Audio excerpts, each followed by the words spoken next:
Cinema பூங்கா நேயர்கள் அனைவருக்கும் வணக்கம். சப்ஸ்கிரைப் செய்யாதவர்கள் சப்ஸ்கிரைப் செய்து ஆதரவு தரும்படி அன்புடன் கேட்டுக்கொள்கிறோம். உணவே மருந்து. ராஹாட்டி மருத்துவ குணமுள்ள இயற்கை தானியங்களை கொண்டு தயாரிக்கப்பட்டது. ராஹாட்டி 100% இயற்கை தானியங்களால் தயாரிக்கப்பட்டது, கெமிக்கல் இல்லாதது.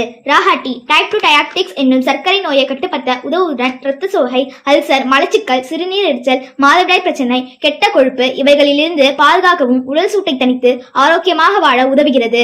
ராஹாட்டி நாள்தோறும் 2 முறை பருகுங்கள். ராஹாட்டி உணவே மருந்து. இன்றைக்கி நம்ம பார்க்க போகிற படம் நூறுசாமி. விஜய் ஆண்டனி, சுவாசிகா, கருணாஸ் மற்றும் பலர் நடித்திருக்கிறாங்க. சசி இந்த படத்தை இயக்கியிருக்கிறார். பொதுவாக இந்த படத்தை பற்றி நம்ம சொல்லணும்னா, ஒரு கிராமத்தில் 2 குழந்தையோட புருஷனோடு வாழக்கூடிய ஒரு பெண் ஒரு காலகட்டத்தில் புருஷன் இறந்துடுறாரு. அதனால் அந்த பெண் என்ன பண்ணுறாங்கன்னா, மறுமணம் செய்யாமல் அந்த குழந்தைகளுக்காகவே வாழ ஆரம்பிக்கிறாங்க. ஒரு குறிப்பிட்ட வயசு, அதாவது ஒரு 40 வயசுக்கு மேலே அவங்களுக்கு திடீர்னு ஒரு ஆசை வருது. நம்ம இந்த குழந்தைகளுக்காக எல்லாம் பண்ணி முடிச்சிட்டோம், நம்ம ஏன் இப்போ ஒரு கல்யாணம் பண்ணி, அதாவது மறுமணம் செய்து வாழக்கூடாது, இல்லற வாழ்க்கை அப்படிங்கிற ஒரு இதுக்குள்ளே நம்ம ஏன் போகக்கூடாது அப்படிங்கிற ஒரு எண்ணம் வருது. அந்த எண்ணம் நிறைவேறியதா? அந்த ஊரில் உள்ளவங்களாம் என்ன பண்ணாங்க? இதற்காக அந்த பெண் எடுத்துக்கொண்ட முயற்சிகள் என்ன? அந்த கிராமத்தில் இவர்களுக்கு ஏற்பட்ட கஷ்ட நஷ்டங்கள் என்ன அப்படிங்கிறதான் இந்த படத்துடைய கதை. சுவாசிகா இந்த படத்தையே தூக்கி நிப்பாட்டக்கூடிய ஒரு சூப்பர் கேரக்டர். அவங்க நடிப்பு இல்லைன்னா இந்த படம் ஒன்றுமே இல்லை அப்படின்னு தான் சொல்லணும்.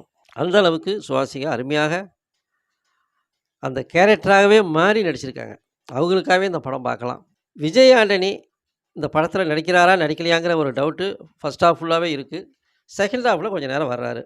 ஆனால் கொஞ்ச நேரம் வந்தாலும் அவருடைய கேரக்டரை அழகாக அற்புதமாக செஞ்சுருக்காரு. எல்லோரும் ரசிக்கும்படியாக இருக்கிறது. இந்த படத்தை பொறுத்த வரைக்கும் பெண்கள் அனைவருக்குமே ரொம்ப பிடிக்கும்.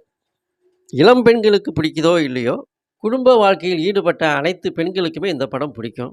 அதே மாதிரி இளைஞர்களுக்கு கொஞ்சம் பேருக்கு இந்த படம் பிடிக்கலை. ஏன்னா இதில் பெரிய சண்டை காட்சிகள், பாம்பு வெடிக்கிறது, அந்த மாதிரி ஒரு நம்ப முடியாத சில காட்சிகள்லாம் இந்த படத்தில் இல்லாததுனால இந்த கால இளைஞர்கள் கொஞ்சம் பேருக்கு பிடிக்கலை. மற்றபடி படம் அருமையான படம். மறுமணத்தை பற்றி அழகாக சொல்லியிருக்காரு இயக்குனர் சசி அவர்கள். ஒரு கணவன் இறந்துட்டா அந்த பெண் கல்யாணம் பண்ணக்கூடாதா அப்படிங்கிற ஒரு கேள்வியெல்லாம் உடச்சி எறிஞ்சிட்டு, அந்த பெண்ணுக்கும் ஒரு வாழ்க்கை வேணும் அப்படிங்கிறத ஒரு அழகாக அற்புதமாக நாசுக்காக சொல்லியிருக்காங்க. படத்தின் முதல் பாதி கொஞ்சம் ட்ராமாட்டிக்காக தொய்வாக போனாலும் 2ஆம் பாதி விறுவிறுப்பாக பார்க்கும்படியாக இருக்கிறது. இலகிய மனம் படைத்த ரசிகைகள் மனதில் கண்ணீர் வரவழைக்கக்கூடிய அளவுக்கு இந்த படத்தை இயக்கியிருக்கிறார் சசி அவர்கள். அதற்கு ஏற்றாற்போல் கதாநாயகி சுவாசிகா அருமையாக நடிச்சிருக்காங்க. பொதுவாக சொல்லணும்னா அந்த படம் சுவாசிகாவின் படம் அப்படின்னு தான் சொல்லணும். அதே மாதிரி மற்ற கேரக்டர்களில் எல்லாருமே நல்லா அழகாக அந்தந்த கேரக்டருக்கு தகுந்த மாதிரி பார்த்து எடுத்து போட்டிருக்காரு இயக்குனர் சசி அவர்கள். இசை நன்றாக இருக்கின்றது. பொழுதுபோக்கிற்காக இந்த படம் பார்க்குறதுங்கிறது கொஞ்சம் கஷ்டமான விஷயம்.